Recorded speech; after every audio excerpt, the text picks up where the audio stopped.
Hello student, आप सभी का फिर से स्वागत है आपके फेवरेट वीडियो गुरु में, जहां मैं आपकी इंग्लिश गुरु आपके साथ जुड़े हुए हैं आपको बैंक और एसएससी दोनों की तैयारी करवाने के लिए। अब तक तो हमने नाउन्स पढ़ा, हमने प्रोनाउंस पढ़ा। आज हम पढ़ने जा रहे हैं इंग्लिश पार्ट ऑफ स्पीच का एक बहुत ही इंटरेस्टिंग सा टॉपिक विच इज एडजेक्टिव। अब ये एडजेक्टिव टॉपिक हमने लिख दिया, इसमें रूल्स बहुत सारे हैं, इसमें बहुत कुछ पढ़ना है, अलग अलग वर्ड्स के अलग अलग मीनिंग्स होते हैं। हम सब पढ़ेंगे लेकिन बिल्कुल क्लियर करते हुए पढ़ेंगे कि भाई एडजेक्टिव होता क्या है, पहले ये समझते हैं। ठीक है, अगर आप इन बेसिक से बात में या चर्चा में बोलो तो आप ऐसे बोलते हो कि एडजेक्टिव एक ऐसा वर्ड है जो आपके नाउन को मॉडिफाई करता है।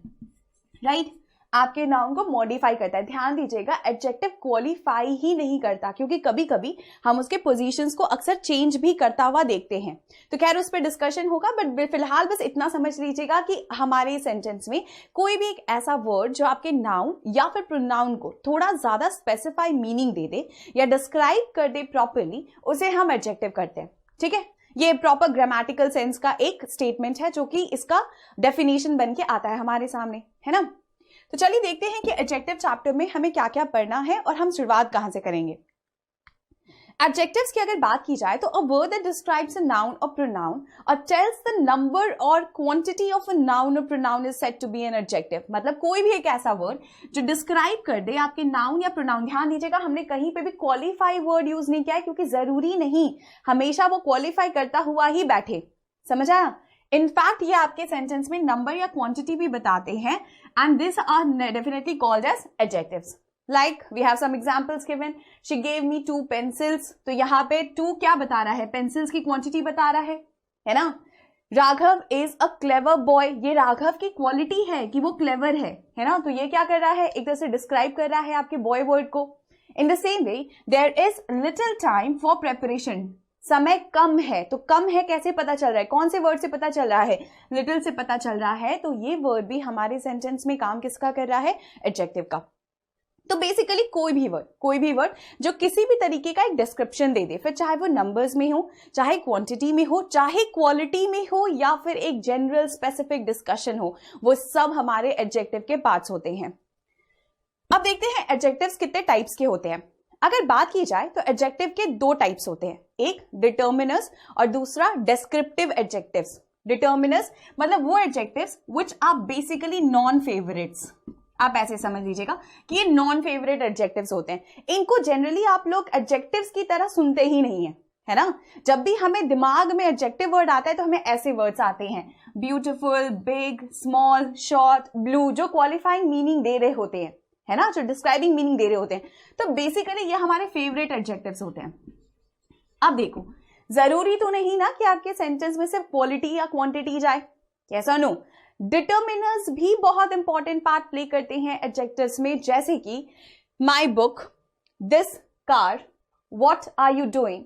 क्वांटिटी जहां पे आप बेसिकली आप नंबर्स की बात करें हो, लिटिल है, फ्यू है ना, अ लिटिल है, द लिटिल है। Articles very favourite of all, ये डिटर्मिनर्स का ये भी एक बहुत इंपॉर्टेंट सेक्शन है। ए या फिर द, जैसे कि अ बुक मतलब any book, the book any specific book.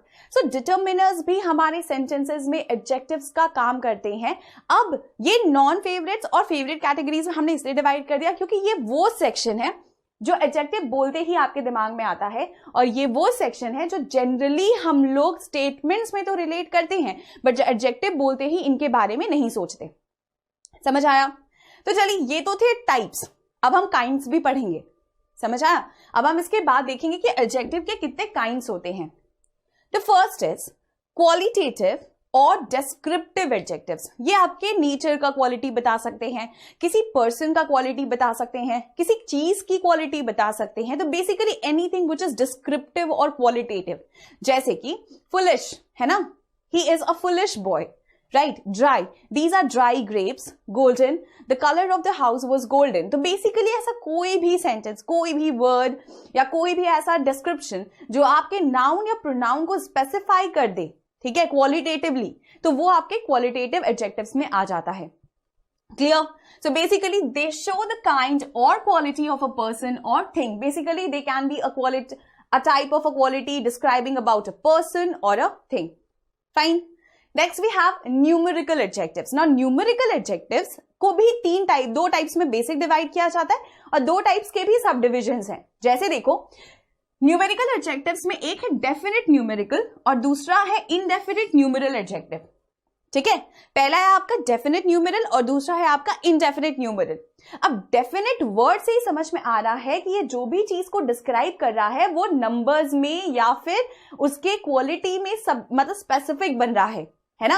अब डेफिनेट न्यूमेरल में 3 टाइप के न्यूमेरल्स आते हैं।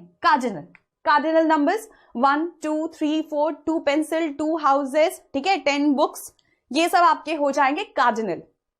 मल्टीपल या फिर मल्टीप्लेटिव, अगर आपके इनकी बात की जाए कि ये मल्टीपल्स कौन कौन से एडजेक्टिव्स बताते हैं, जैसे सिंगल, डबल, ट्रिपल, ठीक है, तो बेसिकली वो आ जाएगा आपका मल्टीपल में। And the third one is your ordinal. Ordinal मतलब he came first in class, he came last, third, ऐसे वर्ड्स जो आपके सेंटेंस में ऑर्डिनल्स की तरीके से यूज किए जाते हैं, इनको हम बोलते हैं ordinal adjective, ordinal numeral adjectives. Clear? Next we have another form which is indefinite numeral adjective. Now what is this? Indefinite word से ही क्लियर हो रहा है, यहां पे नंबर्स स्पेसिफिक या मेंशन नहीं होते। ठीक है, ये इन जनरल बोला जा सकता है लार्ज ग्रुप के लिए या कम के लिए, जैसे many, a great many, a good many, several, few, ये सब आपके चले जाते हैं न्यूमेरल एडजेक्टिव्स में which is indefinite in form. Next we have quantitative adjectives. ना क्वांटिटेटिव एडजेक्टिव्स आपके नंबर्स को डिफाइन करते हैं, जैसे कि few, any, no, all, great, half, whole. तो ये बेसिकली ना क्वांटिटी को डिस्क्राइब करता है और वो ज्यादा भी हो सकता है, कम भी हो सकता है, इसको हम कहते हैं quantitative adjective. Now distributive adjective very clear, जैसे हमने डिस्ट्रीब्यूटिव प्रोनाउन पढ़े थे, बिल्कुल वैसा ही डिस्ट्रीब्यूटिव एडजेक्टिव्स है। ज्यादा दिमाग यहां नहीं लगाना, सीधा सीधा आपके पास वर्ड्स हैं, each, every, either, neither, etcetera. Clear? Next we have demonstrative adjectives. हमने ये जैसे डेमोन्स्ट्रेटिव प्रोनाउन में पढ़ा था, बिल्कुल वैसा ही डेमोन्स्ट्रेटिव एडजेक्टिव होगा, जैसे कि this, that, these, those, etcetera. Clear? Next we have interrogative adjectives. WH words जो आपसे सवाल करते हैं या आपसे क्वेश्चन करते हैं, right? They are used with nouns. याद रखिएगा, इनको हम किनके साथ यूज करते हैं? नाउन्स के साथ यूज करते हैं। To ask what? To ask questions. which, what, whose, etc. Possessive adjectives जैसे कि my, our। याद है possessive pronouns और possessive adjectives में क्या डिफरेंस था? my possessive adjective था, mine possessive pronoun था, है ना? our possessive adjective था, ours possessive pronoun था। तो बेसिकली आपके सेंटेंस में my, our, your, his, her, their, its, one's, etc. ये सब बन जाते हैं आपके सेंटेंस में possessive adjectives। Next we have exclamatory adjective which is what? What nonsense this is, right? What are you doing here? तो basically ऐसे words जो एक्सक्लेमेशन भी कर दे, है ना? What a beautiful car। तो बेसिकली सेंटेंस में ये वर्ड्स भी आपके एक्सक्लेमेटरी एडजेक्टिव्स का काम करते हैं। Next we have positions of adjectives which is very important. Now adjectives को क्या हम हमेशा, जो हम आपको स्टार्टिंग से बता रहे थे कि क्वालिफाइंग की तरह मत ट्रीट करना, डिस्क्राइबिंग की तरह ट्रीट करना, वो क्यों हो रहा है? देखो, मान लो अगर हम तुमको बोलते हैं कि this is a sweet mango और दूसरे में हम बोल रहे हैं दिस मैंगो इज स्वीट, ठीक है? हमारे पास 2 स्टेटमेंट्स गिवन है, इसमें किसी को कोई दिक्कत नहीं। पहले वाले सेंटेंस में मैंगो नाउन है और हमको पता है कैसा मैंगो है, स्वीट मैंगो है। तो स्वीट किसका काम कर रहा है सेंटेंस में? एडजेक्टिव का काम कर रहा है। दूसरे वाले में मैंगो नाउन है, this mango is sweet. Sweet भी उसकी क्वालिटी ही देखो बता रहा है, मैंगो कैसा है? स्वीट है। ये भी तो डिस्क्राइब कर रहा है हमारे नाउन को, तो देखो ये भी तो हमारा एडजेक्टिव है। इसीलिए हमने स्टार्टिंग में ही बोला था कि आप एडजेक्टिव्स को पोजीशन के वाइज डिफाइन कर सकते हैं, उनको क्वालिफाई मत करवाइएगा कभी, ठीक है? ये सबसे बेसिक गलती है जो हम लोग बोलते हैं। अब देखो, this is a sweet mango में जब आप बोल रहे हो तो आपका जो एडजेक्टिव है वो आपके नाउन के पहले बैठा है, ठीक है? इसको हम इंग्लिश में बोलते हैं एट्रीब्यूटिव केस। Attributive case. और आपके सेंटेंस में एक और टाइप ऑफ एडजेक्टिव है जो आपके नाउन के बाद में बैठा है, इसको हम बोलते हैं प्रेडिकेटिव केस। इसको हम कौन सा केस बोलते हैं? Predicative case. तो ये हमारे 2 केसेस ऑफ एडजेक्टिव्स होते हैं, ठीक है? अब देखो, Adjectives can be used in two ways or two ways. Fine. Attributive case पहला, when an adjective is used before its noun. अगर कोई adjective जैसे कि sweet mango के केस में हुआ था, when an adjective is used before its noun, fine. We say the case to be as attributive. Fine.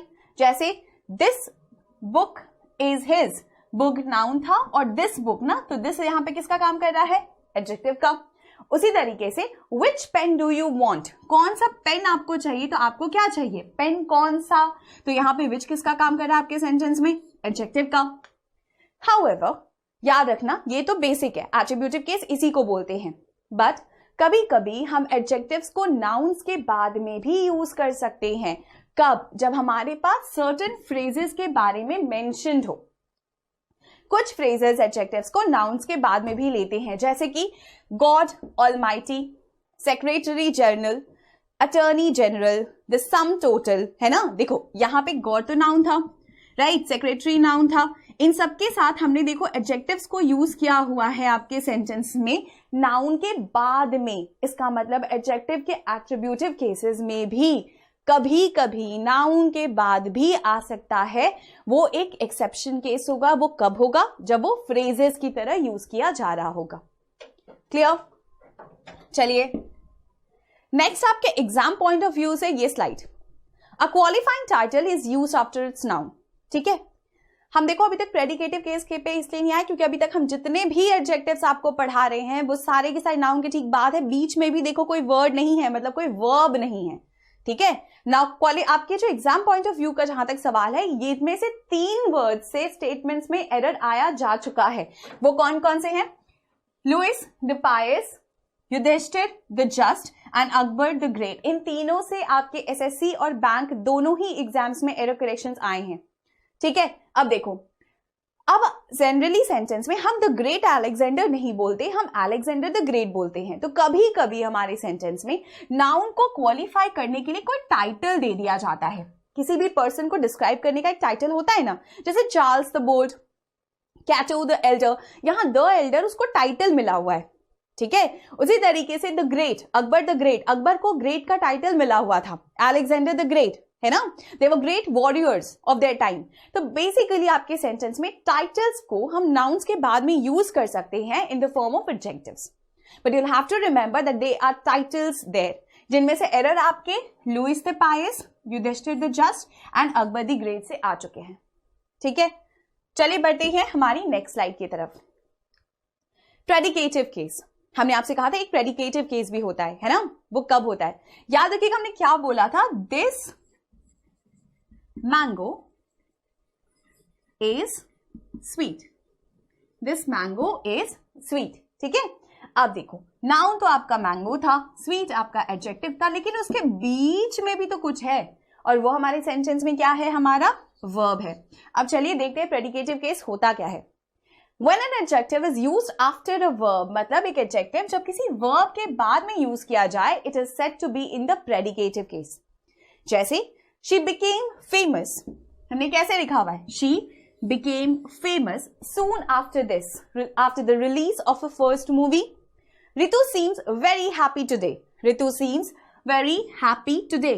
ठीक है, उसी तरीके से he is fat. अब देखो is यहाँ पे verb था, fat यहाँ पे क्या है? आपका एडजेक्टिव है. उसी तरीके से feeling आपका verb है, cold क्या है? आपका एडजेक्टिव है. तो बेसिकली अगर हमारे नाउन राइट हमारे नाउन और एडजेक्टिव के बीच में कोई वर्ब आ जाए तो भी वो एडजेक्टिव की तरह काम कर सकता है, लेकिन तब वो कौन से केस में हो जाएगा? प्रेडिकेटिव केस में. समझ आया? तो हमने अभी तक क्या क्या देखा? हमने पढ़ा था हमारे पास एट्रीब्यूटिव केस और दूसरा है हमारे पास प्रेडिकेटिव केस. हमने देखा कि हमारे सेंटेंस में अगर हमारा कोई भी एडजेक्टिव हमारे नाउन को क्वालिफाई कर रहा है तो एट्रीब्यूटिव केस में, अगर हमारे नाउन वर्ब के बाद में कोई एडजेक्टिव बैठ रहा है तो वो हमारा प्रेडिकेटिव केस. फाइन. हमने और क्या देखा? हमने देखा कि नाउन्स में भी सब डिविजन थे. हमने देखा कि अगर हमारे पास नाउन के साथ कोई टाइटल जोड़ा गया है तो भी हमारा वो एडजेक्टिव का काम करता है. और कई बार हम लोग ने ये भी देखा कि नाउन्स के साथ हम लोग फ्रेजेस को यूज कर सकते हैं. हम लोग किसको यूज कर सकते हैं? फ्रेजेस को यूज कर सकते हैं। फाइन, तो ये तो थे आपके एडजेक्टिव्स के पोजीशंस का सवाल। Next, order of an adjective, a very very vital part of a sentence. ठीक है, इसको पढ़ाएंगे जरूर। अब देखो, क्या हम जनरल इंग्लिश की अगर बात करें तो क्या ऑर्डर ऑफ एडजेक्टिव सही है? क्या एक सेंटेंस में इतने सारे एडजेक्टिव्स होने चाहिए? नहीं ना, हाँ ये नहीं होते। लेकिन एग्जाम पॉइंट ऑफ व्यू से एरर करेक्शन में कई बार एडजेक्टिव्स के ऑर्डर से क्वेश्चन आए हैं, और कई बार का मतलब ऑलमोस्ट एवरी ईयर रिपीटेड है। क्लियर? जैसे कि देखो, हमेशा याद रखना, जब भी हमें किसी चीज को डिस्क्राइब करना होता है तो एक ऑर्डर होता है। ठीक है, अगर हम बोले अ 2 स्टोरी बिल्डिंग, ठीक है, हम आपसे बोल रहे हैं अ 2 स्टोरी बिल्डिंग। क्लियर? सही है। हमने पहले किसको यूज किया? अ को। फिर हमने क्या यूज किया? क्वांटिटी को। मतलब देखो, पहले आपके सेंटेंस में डिटर्मिनर आया, फिर आपके सेंटेंस में क्वांटिटी आया, फिर आपके सेंटेंस में आपका नाउन आया which was a story building. समझ आया? तो बेसिकली हमने देखो कौन सा ऑर्डर फॉलो किया, पहले 1 था फिर 2, वही चीज यहां भी हुई, पहले 1 था फिर 2। राइट? याद रखिएगा, इस एक सेक्शन को आपको थोड़ा सा लर्न करना पड़ेगा। हमेशा याद रखिएगा कि एडजेक्टिव्स में सबसे पहले डिटर्मिनर्स आते हैं, ठीक है, फिर क्वांटिटी आती है, फिर जनरल ओपिनियन।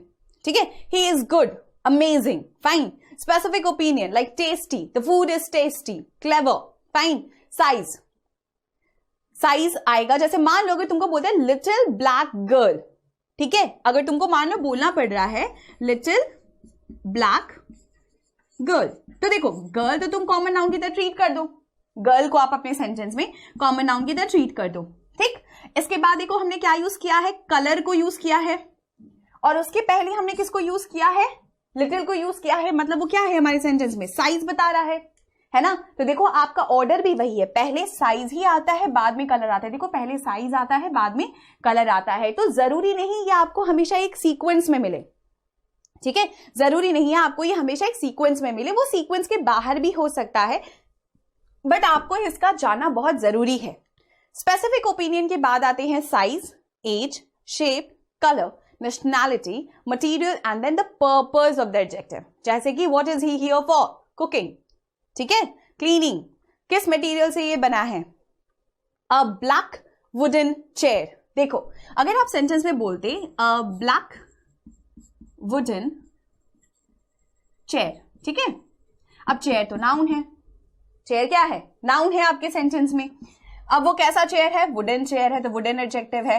ब्लैक कैसा है? वुडन चेयर कैसा है? ब्लैक कलर का है, ये भी एडजेक्टिव है। एक कैसा है? वो कितने है? एक चेयर है, एक से ज्यादा चेयर है? भाई एक चेयर है तो ये भी एडजेक्टिव है। हम देखो सेंटेंस में एक से ज्यादा एडजेक्टिव को भी कभी कभी किसी नाउन को डिस्क्राइब करने के लिए यूज करते हैं। पर देखो ऑर्डर क्या आया? पहले डिटर्मिनर आया, है ना, फिर क्या आया? कलर आया, और फिर क्या आया? आपका मटेरियल आया। देखो आपका ऑर्डर यहां भी वही दिया है। क्या? पहले आर्टिकल्स थे, फिर हमारे सेंटेंस में कलर आया, और फिर हमारे सेंटेंस में क्या आया? मटेरियल आया। चलिए इस रूल को कुछ एग्जांपल्स के साथ क्लियर करते हैं।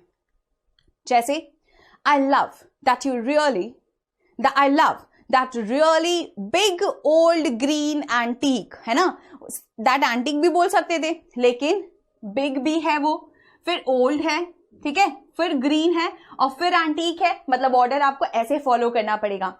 I have a beautiful big white bulldog. ठीक, तो पहले आपने किसको यूज किया? डिटर्मिनर को, फिर आपने स्पेसिफिक किया, फिर आपने बिग बताया, तो मतलब आपने साइज बताया, और फिर आपने कलर बताया। तो जो ऑर्डर हमने आपको पहले पढ़ाया था हम उसी ऑर्डर को फॉलो करेंगे।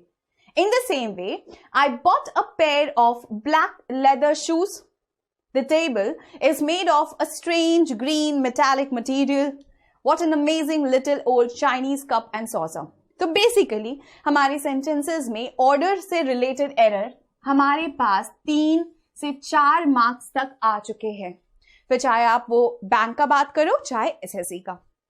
So this is that point of your error correction जिससे नॉर्मली करेक्शन आता है। ठीक है, चलिए आगे बढ़ते हैं हमारी नेक्स्ट स्लाइड की तरफ। And then finally comes your degrees of comparison. हम इसको फिनिश तो करेंगे, आपको समझाएंगे भी, लेकिन एक छोटे से एग्जांपल के साथ। देखो किसी भी पर्सन को या किसी भी चीज को डिस्क्राइब करने के तरीके कितने हो सकते हैं? आप अच्छे हैं, आप उनसे अच्छे हैं, आप सबसे अच्छे हैं, है ना। तो जब हम आपकी सिंपल क्वालिटी बता रहे होते हैं, है ना, आप अच्छे हो, आप बुरे हो, ठीक है, कोई चीज अच्छी है या कोई चीज बुरी है, जब आप सिंपली क्वालिटी बता रहे होते हो, सिंपली क्वालिटी, क्वांटिटी, कुछ भी, दैट इज पॉजिटिव डिग्री। ठीक है, Ram is a boy, Ram is a good boy. ठीक है, मान लीजिए हम एकदम सिंपल सा उठा रहे हैं, Ram is a good boy, fine. यहां तक तो हमने सिंपल सी एक क्वालिटी उठा ली। तो बेसिकली राम यहां पे मेरा सब्जेक्ट है और सब्जेक्ट को गुड वर्ड डिस्क्राइब कर रहा है, लेकिन इसके अलावा सब्जेक्ट में और कुछ नहीं है। ठीक, ये तो हमारा केस 1 समझ लो।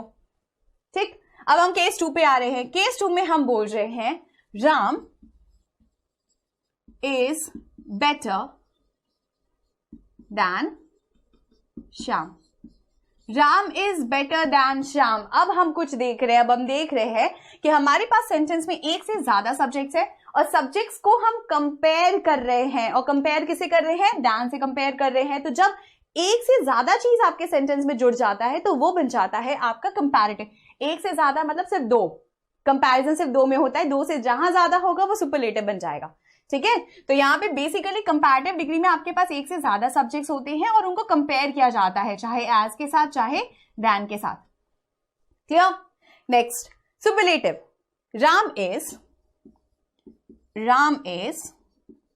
The best in the class.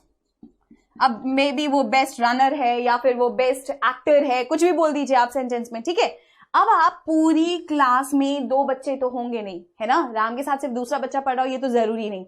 मान लो पूरी क्लास में 40 बच्चे बैठ रहे हो और 40 बच्चों में राम बेस्ट है, 40 बच्चों में राम बेस्ट है। तो राम यहाँ पे देखो क्या कर रहा है, राम की क्वालिटी यहाँ सबसे सुपीरियर हो गई। तो अगर सुपीरियर हो गई तो कौन सी डिग्री में चला जाएगा, सुपरलेटिव डिग्री।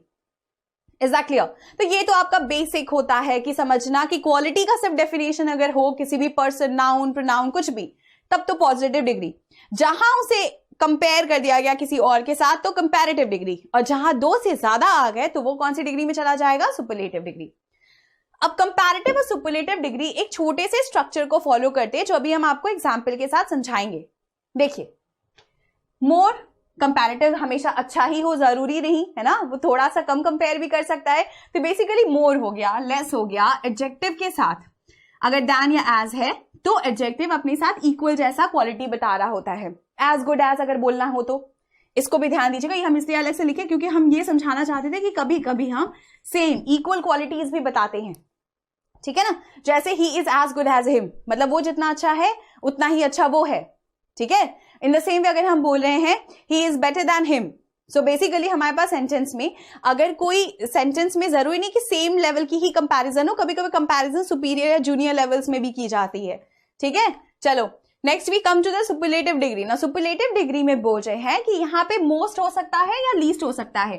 कोई भी चीज अपनी पीक बेस्ट हो सकती है या अपनी पीक वर्स्ट हो सकती है ना। तो आपका बेस्ट या लीस्ट यूज किया जा सकता है with an adjective in the superlative degree. Clear? चलिए इसको एक एग्जाम्पल के साथ क्लियर करते हैं। हमारे पास 3 बाइक्स हैं, दुकाटी, कावासाकी और होंडा। ठीक है, सबकी फेवरेट्स होती हैं यहाँ पे। अब हमने बोला कि दुकाटी बहुत एक्सपेंसिव है ना, दुकाटी सबसे एक्सपेंसिव बाइक है। मान लीजिए हमने बोल दिया कि 2 CR की बाइक है।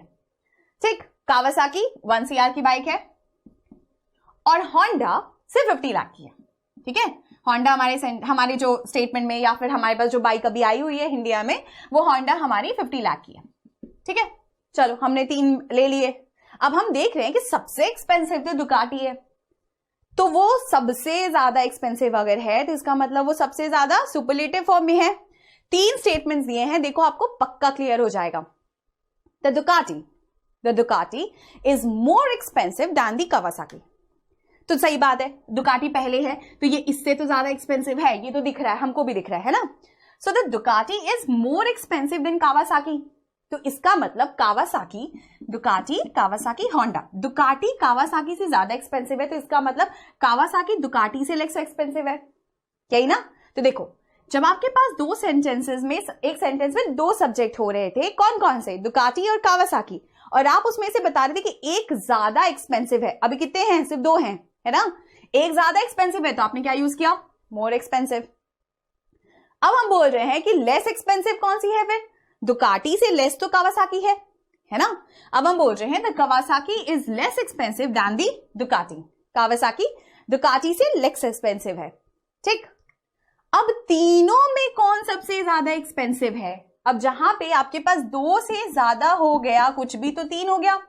अब तीनों में कौन सा ज्यादा एक्सपेंसिव है? तो कौन सा ज्यादा एक्सपेंसिव है? दुकाटी एक्सपेंसिव है क्योंकि होंडा तो 50 लाख की थी, है ना? तब आप क्या बोलोगे? The Ducati is the most. तो चलिए आइए पॉजिटिव, कंपैरेटिव और सुपरलेटिव डिग्री को एक बार फिर से समझते हैं एक छोटे से एग्जांपल के साथ। आपकी फेवरेट बाइक्स, ठीक, सारी बाइक्स हमने सारी ले ली, दुकाटी, कावासाकी, होंडा, ठीक। हमने बोला हमारे पास 3 बाइक्स है जिसमें से मान लीजिए दुकाटी 2 करोड़ की है, ठीक है, 2 CR। और आपके सेंटेंस में जो कावासाकी यूज किया जाएगा तो वो कावासाकी का रेट आप समझ लो 1 करोड़ है और होंडा आपके सेंटेंस में 50 लाख की बाइक है, ठीक है। अब हम सेंटेंसेस में ये तो देख चुके हैं कि हमारे पास कौन सी बाइक कितनी महंगी है। तो सबसे ज्यादा महंगी देखने से ही समझ में आ रही है सीधे सीधे कौन सी है हमारी? दुकाटी सबसे ज्यादा महंगी है ना? अब देखो, अब कंपेयर करने के तरीके क्या क्या हो सकते हैं? क्या हमेशा सब ज्यादा अच्छा ही होता है? कभी कभी कम अच्छा भी तो होता है। तो देखो कैसे होता है। The Ducati is more expensive than the Kawasaki. अब इस सेंटेंस में हमारे पास 2 सब्जेक्ट हैं, पहला द दुकाटी है और दूसरा आपका कावासाकी है। अब बोल रहा है जो दुकाटी है वो कावासाकी से ज्यादा एक्सपेंसिव है, कावासाकी से ज्यादा एक्सपेंसिव है। तो basically it is more expensive than the Kawasaki. हम यहाँ पे बोल रहे हैं दुकाटी का रेट कावासाकी से ज्यादा है, ठीक। यहाँ पे इसीलिए क्योंकि ये इरेगुलर कंपैरिजन है इसलिए हम दैन यूज कर रहे हैं। Next, the Ducati, the Kawasaki is less expensive than the Ducati. अब अगर दुकाटी था, कावासाकी था और होंडा था, दुकाटी अगर ज्यादा एक्सपेंसिव है तो कावासाकी से कम भी तो एक्सपेंसिव है ना? तो मतलब देखो कंपेयर जरूरी नहीं मोर के साथ ही हो, लेस के साथ भी हो सकता है ना? The Kawasaki is less expensive than the Ducati. अब मान लो तीनों में से बोला गया सबसे एक्सपेंसिव कौन है, तो क्या हम सिर्फ वहां लेस, एज या फिर दैन या फिर मोर या लेस यूज करेंगे? नहीं। अब हम सेंटेंस में जिसको यूज करेंगे वो होगा हमारा सुपरलेटिव डिग्री। जैसे The Ducati is the most expensive of the 3 bikes. मतलब out of all the 3 bikes, the Ducati is the most expensive one. तो बेसिकली ये तो थे हमारे कंपैरिजन्स और कंपैरिजन्स को कैसे किया जाता है। खैर इस चैप्टर में इनसे रिलेटेड रूल्स बहुत सारे हैं। तो नेक्स्ट क्लास में जब हम आपके साथ जुड़ेंगे तो कुछ बहुत सारे इंटरेस्टिंग सरप्राइजेस के साथ जुड़ेंगे। तब तक के लिए बने रहिएगा और अपने क्लासेस को रिवाइज डेली बेसिस पे करिएगा। Have a good day.